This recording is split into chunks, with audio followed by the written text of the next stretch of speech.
नमस्कार साथियों, साहित्य सृजन चैनल के माध्यम से मैं रजनी तिवारी आप सभी का बहुत बहुत स्वागत करती हूँ। आज हम बात करने वाले हैं महादेवी वर्मा जी की सुप्रसिद्ध कविता फिर विकल है प्राण मेरे की व्याख्या। यह उनकी पुस्तक संधिनी में उद्धृत है और यह उनकी गीत संख्या 38 है। पिछले वीडियो में हमने इसका पाठ किया था। इस वीडियो में मैं इसकी व्याख्या करने वाली हूँ। इससे पहले के वीडियो में हम महादेवी वर्मा जी की पुस्तक संधिनी की कुछ गीतों की विस्तृत व्याख्या कर चुके हैं, जिन्हें आप हमारे प्लेलिस्ट से जाकर देख सकते हैं। तो आइए शुरू करते हैं आज का वीडियो। फिर विकल हैं प्राण मेरे गीत महादेवी वर्मा का अत्यंत चिंतन परक दार्शनिक गीत है। इसमें मनुष्य जीवन की क्षण भंगुरता को दार्शनिक दृष्टिकोण से प्रस्तुत किया गया है। वास्तव में यह गीत भारतीय पुनर्जन्म की धारणा को अप्रत्यक्ष रूप से पुष्ट करता है। इसमें कवित्री ने कुछ प्रश्न भी किए हैं और उनका उत्तर जानने की अभिलाषा भी प्रकट की है। गीत के अंत में धरती की कल्पनामय वेदना के माध्यम से कवित्री ने अपनी विरह वेदना को अत्यंत करुण अभिव्यक्ति प्रदान की है। फिर विकल हैं प्राण मेरे, तोड़ दो यह क्षितिज में भी, देख लूं उस ओर क्या है। जा रहे जिस पंथ से युग कल्प उसका छोर क्या है। क्यों मुझे प्राचीर बनकर आज मेरे श्वास घेरे। प्रस्तुत काव्य पंक्तियां फिर विकल है प्राण मेरे शीर्षक गीत से ली गई हैं। इसकी रचयिता महादेवी वर्मा जी हैं। यहाँ पर कवित्री कहती हैं कि मेरे जीवन के उस पार के रहस्य को जानने के लिए मैं अत्यंत अधीर हो रही हूँ। प्रिय को न पा सकने के कारण जो साधिका है यानी कवित्री है, उसका मन व्याकुल हो जाता है और उसके प्राण अकुलाकर ससीम के बंधन को तोड़कर असीम में मिलने को तैयार हो जाते हैं। ससीम यानी जो सीमाओं से बंधा हुआ है और असीम यानी जिसकी कोई सीमा नहीं है। अगर हम बात करते हैं हरिवंश राय बच्चन जी की, तो उन्होंने मधुशाला में एक पंक्ति कही थी कि इस पार प्रिय तुम हो मधु है, उस पार न जाने क्या होगा। ऐसा कहकर वो संतोष कर लेते हैं। उनकी जिज्ञासा यहाँ पर आकर समाप्त हो जाती है, उसका कोई समाधान नहीं मिलता है। पर दर्शन की अगर हम बात करेंगे तो महादेवी वर्मा जी दर्शन के क्षेत्र में उनसे भी कुछ 2 कदम आगे हमें प्रतीत होती हैं।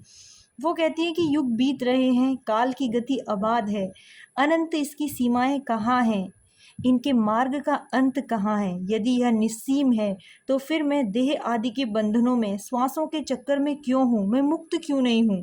जीवन को किस लिए देह के आवरण में मैंने डाल रखा है। अहम ब्रह्मास्मि के अनुसार मैं ब्रह्म हूँ, तो फिर ये बंधन क्यों है। सिंधु की निःसीमता पर लघु लहर का लास कैसा, दीप लघु सिर पर धरे आलोक का आकाश कैसा। दे रही मेरी चिरंतनता क्षणों के साथ फेरे।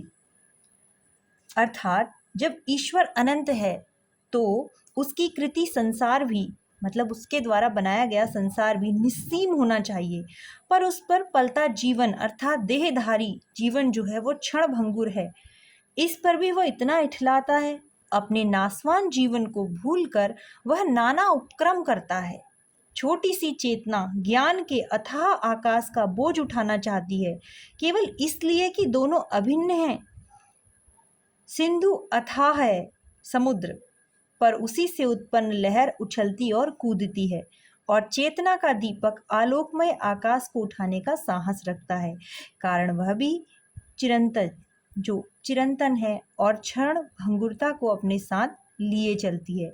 यही तो अभिन्नता का द्योतक है, अन्यत्र कहाँ भी है। महादेवी जी की एक और सुप्रसिद्ध कविता है जो उससे काफी मिलती जुलती है। बीन भी हूँ मैं तुम्हारी, रागनी भी हूँ।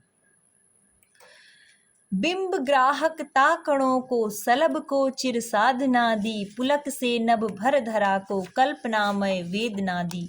मत कहो हे विश्व झूठे, है अतुल वरदान तेरे।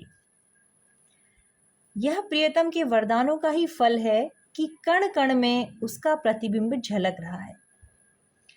इन पंक्तियों में महादेवी वर्मा जी जो हैं वो सृष्टिकर्ता से प्रार्थना करती हैं कि तेरे अनुपम वरदान को व्यर्थ नहीं कहा जा सकता, क्योंकि तेरी विलक्षण शक्ति अनुपम है।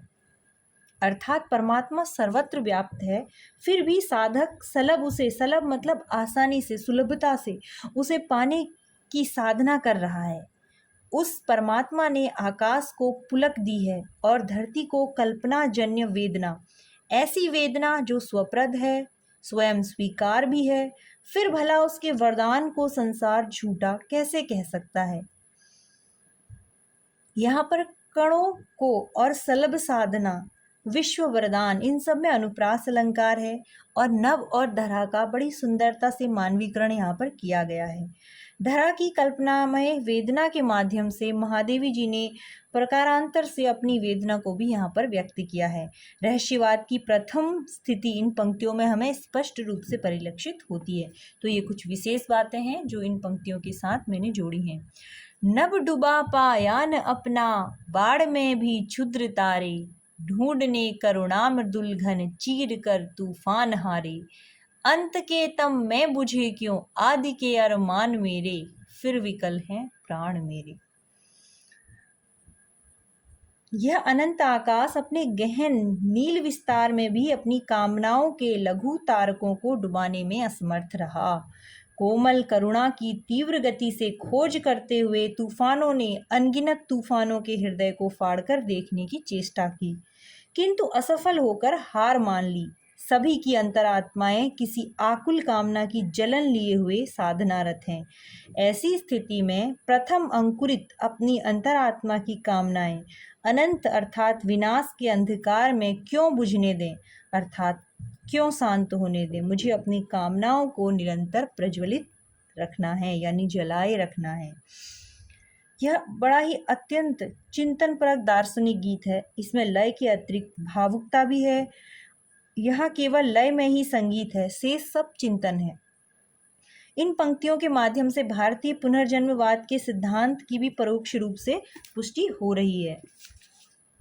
तो इस प्रकार आज की वीडियो में हमने महादेवी वर्मा जी की जो पुस्तक है संधिनी, उसकी गीत संख्या 38 फिर विकल है प्राण मेरे की व्याख्या की। ये हमारे कुमाऊं विश्वविद्यालय MA हिंदी के सेकंड सेमेस्टर के 5th पेपर में है। तो उम्मीद है ये आपके लिए उपयोगी होगा। मिलते हैं अगले वीडियो में, तब तक के लिए नमस्कार।